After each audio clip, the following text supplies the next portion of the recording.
Citizen council of Pakistan کا ماہانہ اجلاس صدر رانا محمد امیر احمد خان ایڈوکیٹ کی رہائش گاہ گارڈن ٹاؤن لاہور میں منعقد ہوا۔ ڈاکٹر ندیم اسحاق نے اجلاس کی صدارت کی۔ اجلاس میں اسپیکر ڈاکٹر یوسف شاہد، ڈاکٹر انوار احمد، احمد وسیم، جمیل بھٹی، شہباز احمد والا، عذرا پروین، تنزیلہ، طیبہ شاہد، ثروت رشید، عبداللہ عفنان، رانا زاہد عمر خان، ثروت ربینہ، سرفراز علی، جمیل بھٹی، طارق واسفی، ڈاکٹر امجد علی امجد، شاہان عدنان، محمد سلیم چوہان، محسن رضا بھٹی، پروفیسر اسما و دیگر نے شرکت کی۔ سٹیزن کونسل آف پاکستان کے صدر رانا امیر احمد خان اجلاس سے خطاب کرتے ہوئے قرآن اگر ہم بات ترجمہ پڑھ لیں، سمجھ لیں اور پھر اس کو روزانہ 10 منٹ،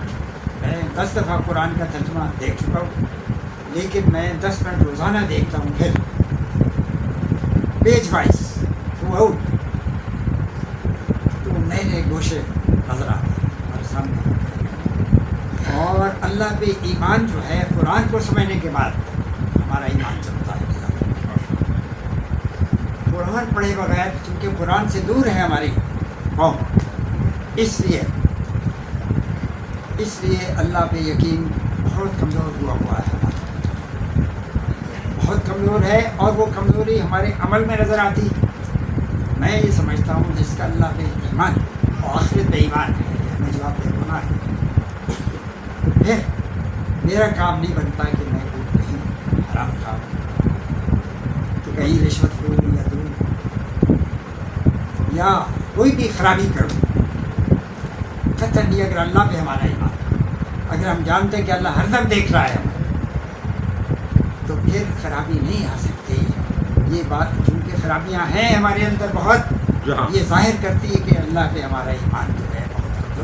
کمزور، اس حد تک اتفاق ہے۔ اور یہ یورپ جو ہے وہاں تو اب 80% ایتھیسٹ ہیں، وہ تو اللہ پہ یقین نہیں کرتے۔ کیوں نہیں کرتے؟ اس لیے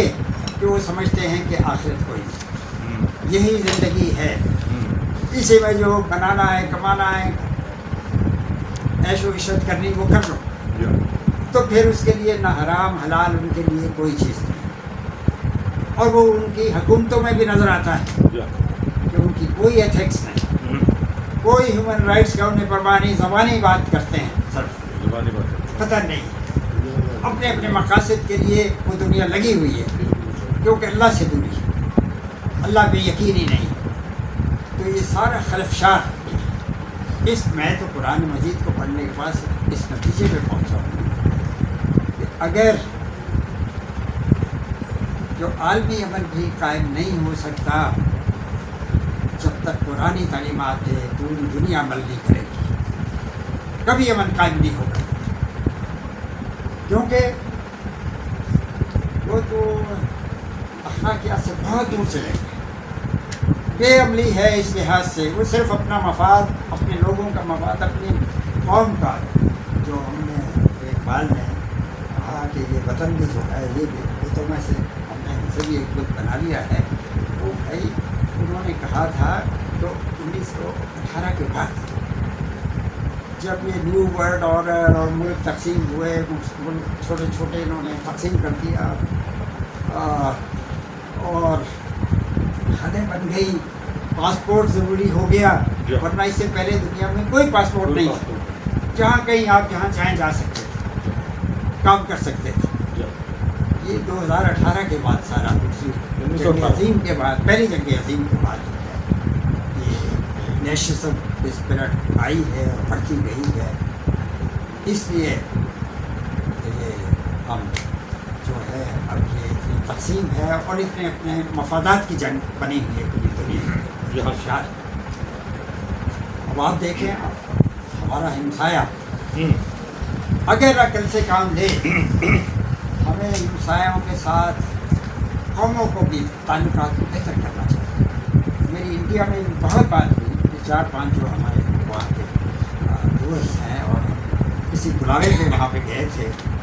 یہ باتیں 15 سال پرانی ہیں، جب سے مودی صاحب آئے ہیں تب سے تو وہاں جانا ہی محال ہو گیا ہے، اور بات مشکل ہو گئی ہے. لیکن وہاں بھی ہماری بات ہوئی, ہم نے کہا کہ انڈیا اور پاکستان نہ صرف اپنے معاملات ٹھیک کریں, چائنا کے ساتھ بھی معاملات اگر ٹھیک کر لیں تو یہ ایشین مارکیٹ دنیا کی سب سے بڑی مارکیٹ بنتی ہے. سب سے بڑی, یہ یورپین کامن مارکیٹ تو ہے ہی کچھ نہیں. یہ سارا ایسٹ سے لے کے اور ترکی تک اور رشیا تک ساری ایشین مارکیٹ بنتی ہے. تو یہ کوشش ہونی چاہیے کہ ہمسایوں کے ساتھ اور جو ہے ترقی کے راستے بنائے جائیں, تو چلے جائیں. انڈیا, پاکستان اور چائنا اگر یہ معاملات ٹھیک کر لیں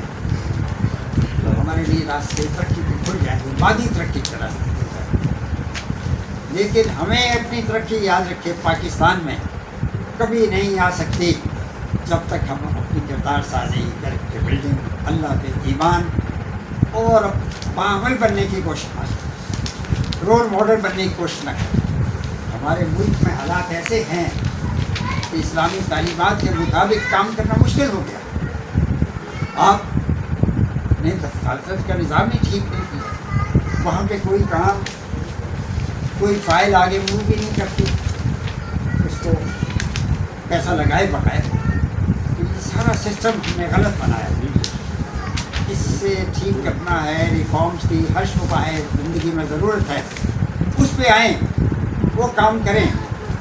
کہ ہم نے اپنی جمہوریت کیسے ٹھیک کرنی ہے اس ملک میں. ہم نے اس ملک میں دیانتداری قوم کو کس طرح سکھانی ہے, کریکٹر بلڈنگ کیسے سکھانی ہے, سیاسی نظام کو کیسے ٹھیک کرنا ہے. چاروں طرف خرابیاں ہیں, غلطیاں ہیں. ان پہ کام کی ضرورت ہے اور اس پہ یقیناً ضرورت ہے کہ ہمارا اللہ پہ ایمان جو ہے اسے مضبوط ہونا چاہیے, اور وہ قرآنی راستے سے ہوگا انشاءاللہ. تو آپ کا بہت شکریہ.